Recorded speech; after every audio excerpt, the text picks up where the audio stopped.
하나님의 말씀은 잠언 4장의 말씀입니다. 잠언 4장의 말씀을 드라마 성경으로 읽겠습니다.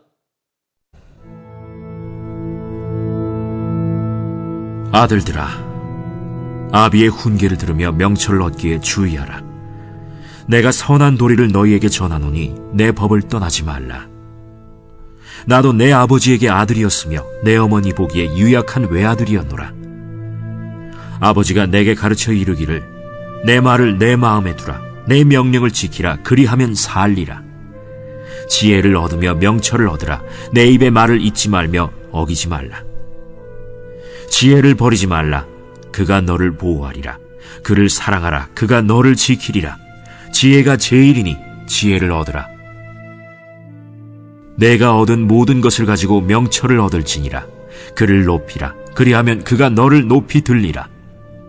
만일 그를 품으면 그가 너를 영화롭게 하리라.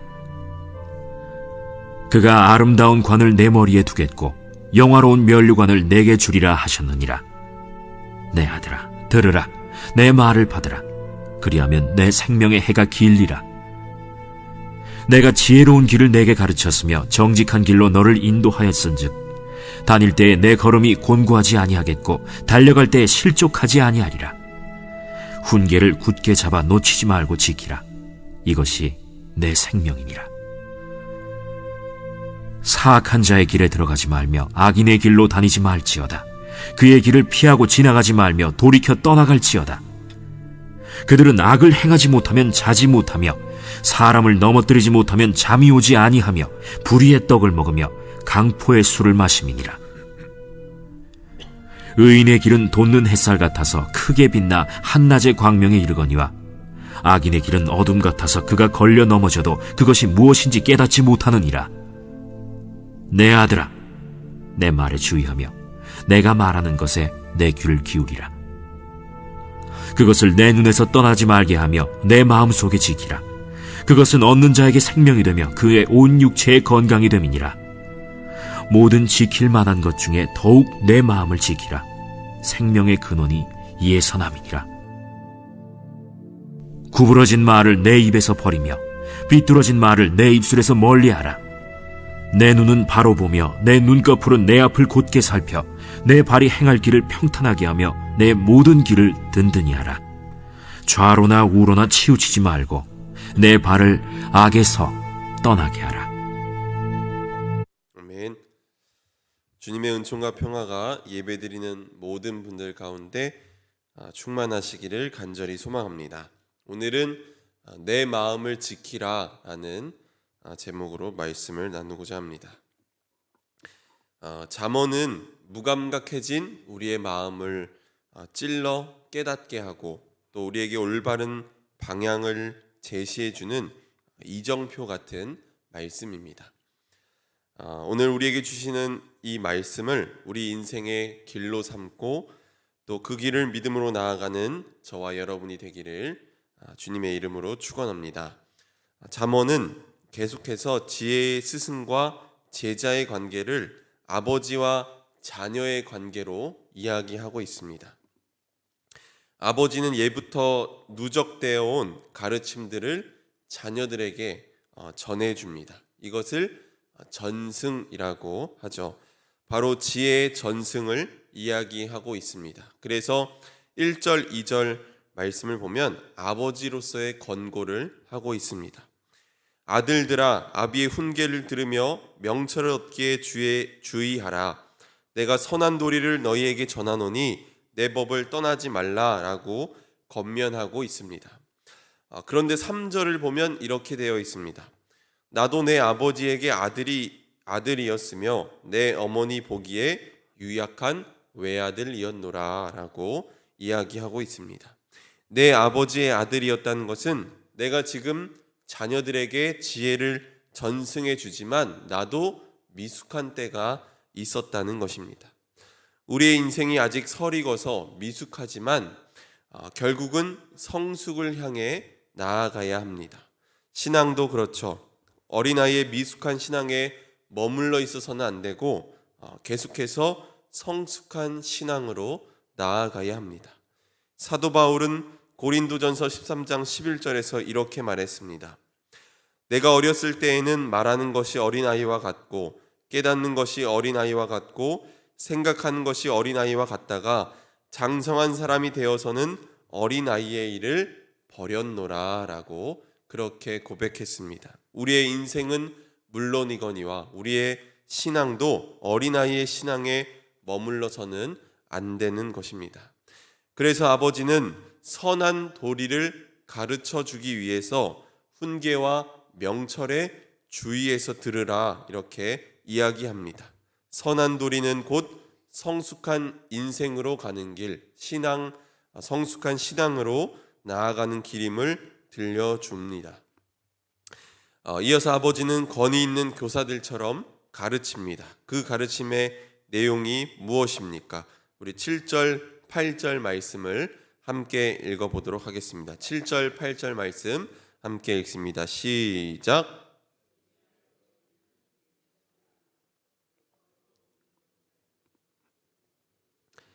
그를 높이라. 그리하면 그가 너를 높이 들리라. 만일 그를 품으면 그가 너를 영화롭게 하리라. 네. 세상은 우리에게 말하길 돈이 최고니 돈을 많이 벌어야 한다 이렇게 이야기합니다. 그래서 좋은 대학을 가야 하고 좋은 직장에 취직해야 한다고 부모들은 가르칩니다. 그런데 오늘 말씀에서의 아버지는 다른 어떤 것이 아니라 지혜가 으뜸이라고 이야기하고 있습니다. 왜냐하면 지혜는 하나님으로부터 온 것이기 때문입니다. 이 지혜는 내가 가지고 있는 모든 것을 팔아서라도 얻어야 하는 것입니다.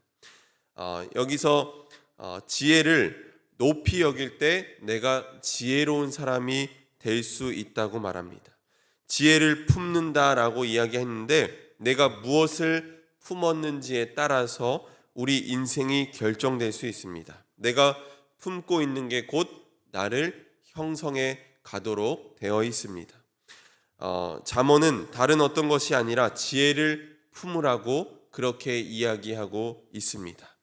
지혜를 품는다는 것은 단순히 하나님의 지혜를 인정하라는 것이 아닙니다. 그것을 우리의 삶의 빛으로 인식하고 지혜를 삶의 길로 만들라는 것입니다. 그렇게 할 때 우리의 삶이 든든해질 수 있습니다. 여러분은 오늘 무엇을 품고 살아가고 계십니까? 지혜와 명철을 품고 살아가는 저와 여러분이 되기를 간절히 소망합니다. 아버지는 의인의 길과 악인의 길을 뚜렷하게 구분한 후에 마음에 대해서 이야기합니다. 여기 유명한 말씀 구절이 나옵니다. 우리 23절 말씀을 다 같이 읽어보도록 하겠습니다. 23절 말씀 함께 있습니다. 시작. 모든 지킬 만한 것 중에 내 마음을 지키라. 생명의 근원이 이에서 남이니라. 네, 이 말씀 여러분 많이 들어보셨을 텐데 마음을 지키는 일 우리가 다 경험해봐서 알지만 참 쉽지 않습니다. 하루에도 수십 번씩 오락가락하는 마음이 연약한 우리에게는 다 있습니다. 저 또한 작은 일에도 쉽게 흔들리는 제 모습을 보면서 나는 아직 한참 멀었구나라는 생각을 할 때가 참 많이 있습니다.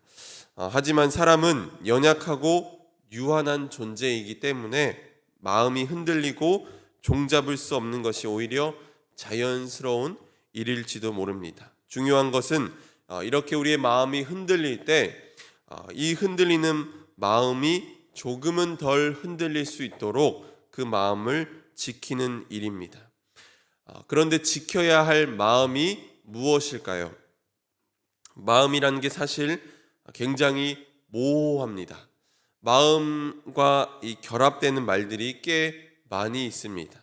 어떤 동사를 붙여도 다 연결이 됩니다. 마음을 먹다, 마음에 새기다, 마음을 주다, 마음을 나누다, 마음을 돌리다, 아무거나 붙여도 다 말이 됩니다.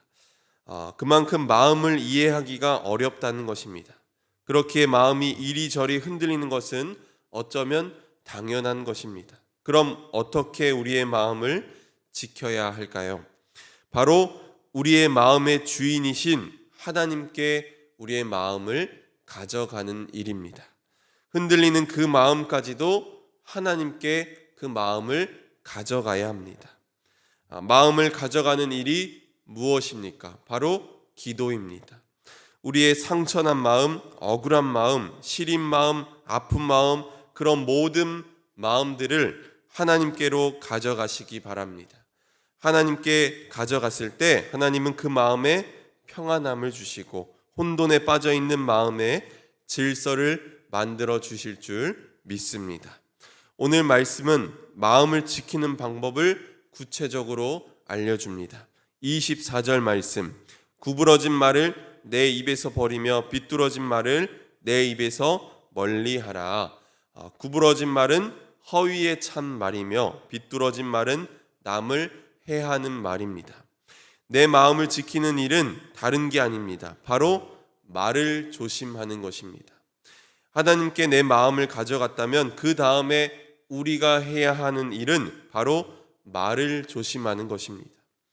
원래 말이라는 것은 사람과 사람 사이를 이어주는 것입니다. 그러나 오늘 우리 시대의 말은 사람과 사람 사이를 멀어지게 하고 갈라놓게 합니다. 누군가를 정죄하고 판단하고 혐오하는 말들이 너무 많이 있습니다. 예수님도 말에 대한 교훈을 주시면서 마태복음 5장 37절에서 이렇게 말씀하십니다. 너희는 예 할 때에는 예라는 말만 하고 아니요 할 때에는 아니요라는 말만 하여라. 이보다 지나친 것은 악에서 나오는 것이니라 라고 말씀하셨습니다. 이게 무슨 말씀입니까? 말에 다른 말을 덧붙이지 말라는 것입니다. 우리는 말을 할 때 때론 과장해서 말할 때도 많고 또 상대방을 만족시키기 위해서 꾸며서 말하는 경우가 있습니다. 가급적이면 말을 하지 말아야 하고 꾸미지 말고 담백하게 말해야 합니다. 이것이 마음을 지키는 첫 번째 일입니다. 그 다음 두 번째는 25절, 26절 말씀입니다. 내 눈은 바로 보며 내 눈꺼풀은 내 앞을 곧게 살펴 내 발이 행할 길을 평탄하게 하며 내 보는 길을 든든히 하라 라고 이야기하고 있습니다. 우리는 우리가 보는 것을 통해서 우리 마음에 새기게 되고 그것이 쌓이면 쌓일수록 우리의 마음을 형성하게 됩니다. 우리가 보는 것이 허황된 것이며 악한 것이라면 그것이 마음을 형성하고 바라보아야 할 것을 정해주게 되어 있습니다. 그러므로 우리는 표대이신 그리스도를 바라보며 나아가야 합니다. 표대이신 그리스도를 바라보며 나아갈 때 우리의 인생이 평탄해지고 든든해질 줄 믿습니다. 마지막 세 번째는 27절 말씀입니다. 우리 27절 말씀 함께 읽도록 하겠습니다. 시작. 좌로나 우로나 치우치지 말고 내 발을 악에서 떠나게 하라. 아멘. 네, 마음을 지키는 세 번째 일은 좌로나 우로나 치우치지 않고 악에서 떠나는 것입니다. 치우친다는 것은 자신의 생각이 항상 옳다고 생각하며 살아가는 것입니다. 사람은 누구나 자기가 살아왔던 삶의 배경들이나 삶의 습관이 자기의 견해를 형성하게 되어 있습니다. 그렇기 때문에 그 형성해준 그 견해가 진리라고 믿고 살아갑니다. 이렇게 치우치는 게 곧 악이라고 오늘 잠언은 말하고 있습니다. 따라서 내가 항상 그릇될 수 있다는 생각을 해야만 합니다. 이게 우리에게 있어서 가장 안 되는 일이지만 내가 생각하는 것들이 그릇될 수 있다는 것을 우리가 받아들일 때 우리 인생이 성숙해질 수 있습니다. 사랑하는 성도 여러분, 오늘 아버지는 지혜를 전승해 주면서 성숙한 인생으로 가기 위해선 지혜를 붙들라고 말하고 있습니다. 또한 마음을 지키는 일이야말로 우리의 인생을 성숙하게 만드는 일임을 말해주고 있습니다. 마음을 지키기 위해선 먼저 상처난 마음, 억울한 마음, 우리의 조각난 마음을 하나님께 가져가야 합니다. 그리고 마음을 지키기 위해선 말을 조심해야 하고 또 내가 바라보는 것 조심해야 하고 좌로나 우로나 치우치지 말고 악에서 떠나야 합니다. 표대이신 그리스도를 우리의 마음에 품고 또 우리의 마음을 지키며 주님이 가신 그 길을 믿음으로 걸어가는 저와 여러분이 되기를 주님의 이름으로 축원합니다. 아멘. 함께 기도하겠습니다. 고마우신 하나님, 주님의 말씀 앞에 귀를 기울이고 주님의 훈계와 명철을 깨닫기 위해 나아온 우리 가운데 오늘도 은혜를 베풀어 주옵소서. 늘 우리 마음 가운데 지혜를 품고 예수 그리스도를 품고 살아가게 하옵소서. 또한 우리의 마음 지키기를 원합니다.